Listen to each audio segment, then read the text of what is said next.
And we are now joined by Jonatan Vseviov, Secretary General of the Ministry of Foreign Affairs of Estonia, to talk about this help. Greetings, Mr. Vseviov. Thanks for joining us. Thanks for having me. I'm coming to you from Washington, D.C., where I'm having discussions with our American friends on these very subjects. How best to help Ukraine, how best to raise the cost of aggression for Russia, and how to work towards ensuring there is no impunity for those who commit crimes of aggression and war crimes in Ukraine today. So it's a pleasure for me to join you. Thank you. It's a pleasure for us, Mr. Thank you, Jonatan. Mr. Vseviov. So, in one of your tweets a few weeks ago, you wrote, and this is quote, "As Russia continues its brutal war in Ukraine, European Union must move on with the additional sanctions against Russia. Oil price recap must be reviewed. Russia must be held accountable for the crime of aggression, and European peace facility support to Ukraine to be swiftly adopted." Do you think it can be done? And if so, when? When? Oh, absolutely. Everything can be done. And I think we've proven since February 24th, time and again, that the world, the free world, not just Europe, is united, because it is not just Ukraine that is under attack. Every single core principle upon which we've built international security and European security has come under attack. These concepts and notions of territorial integrity and sovereignty, they're all under attack. And we frankly have no choice. We need to help Ukraine win, and we need to ensure that aggression as a tool of statecraft is fundamentally discredited. Now, what we need to do is raise the cost of aggression through additional sanctions and political isolation. Europe has done a lot, but obviously the war is still going on. So that means only one thing: we need to do more.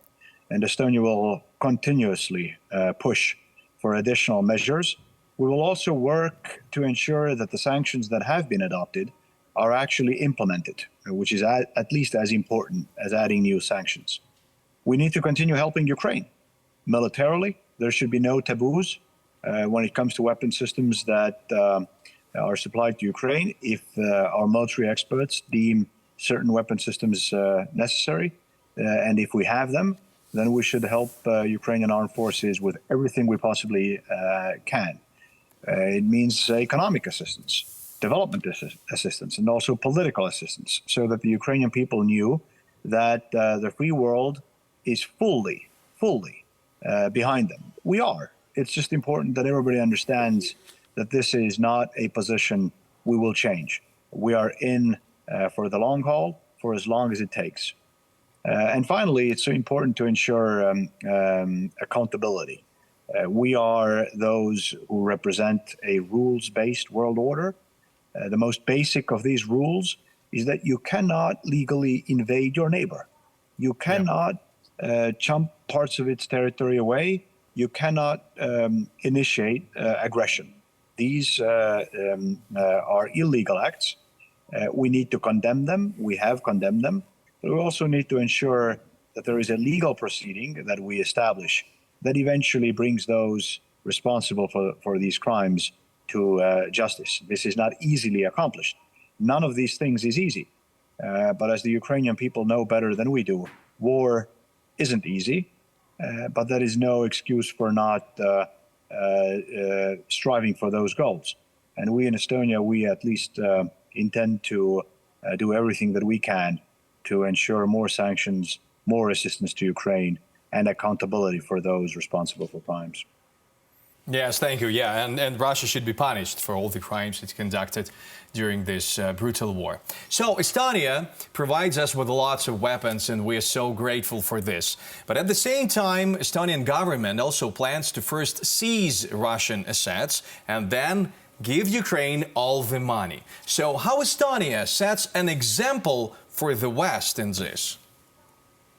Well, that's what we're trying to do. We're always trying to not only, as the Americans would say, talk the talk, but also walk the walk. One of the major counter-arguments always, be it military assistance or sanctions, is that certain things cannot be done. Our message is always, if there is a will, there is a way. Yes, seizing assets is extremely difficult legally, but it's not impossible. So we are working within the European Union to find a way to do so as the European Union. And there are a number of work streams in progress. Many of these could take a lot of time, but we are making progress. But we nationally, as Estonia, have decided to see what we could do within our own legal system. So it was actually just today when our government discussed these measures. We are working on additional new draft bills to make it possible. I'm not going to be hiding the fact that none of this is easy, and none of this is going to necessarily be very, very quick. But the message that we need to send is that no matter how long it takes, we are focused on the goal. We will not lose this focus. We will not be deterred. And every single day that Russia continues this aggression, our resolve will only grow stronger.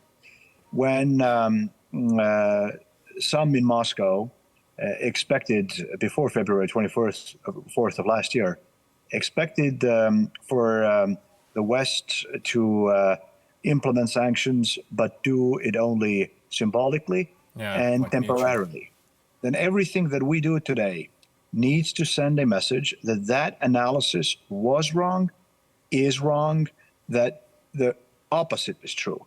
Every day that goes by, the cost of this aggression on Russia will only grow.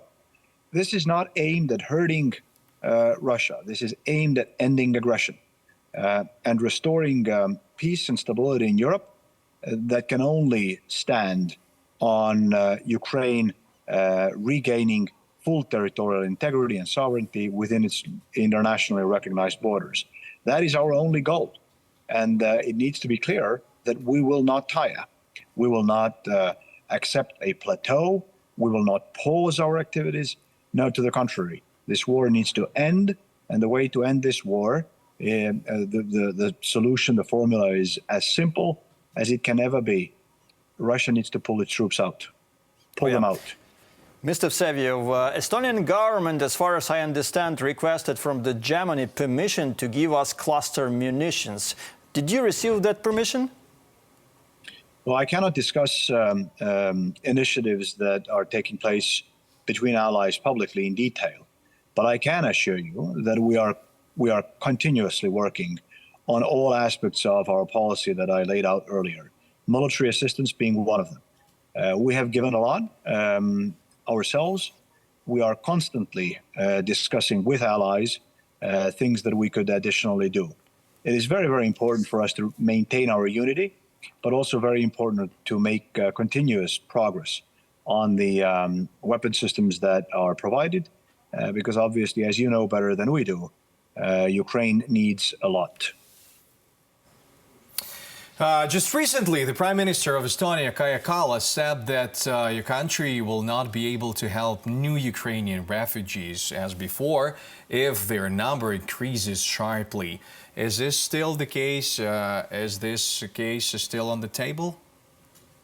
What the Prime Minister was referring to was the fact that we have now a significant number of Ukrainian citizens who have been welcomed in Estonia. The Estonian people are extremely welcoming. The number is, if I'm not mistaken, it is significantly above 3% of our population already. And as such, on a per capita basis, it is one of the highest in Europe. And obviously, I mean, we would need help from other European Union member states if we were to accept or if we were to receive significant additional numbers of refugees. What we need to do is end this aggression, restore Ukraine's territorial integrity, then put in place processes that lead to the reconstruction of Ukraine, not by building what you have lost back, but by building back better, as Joe Biden would say. Yeah. So that Ukraine would also meet all of the EU membership criteria, and that way encourage the Ukrainians who have had to flee, encourage Ukrainians to return back home. which can only happen once, obviously, this war is won. Yep.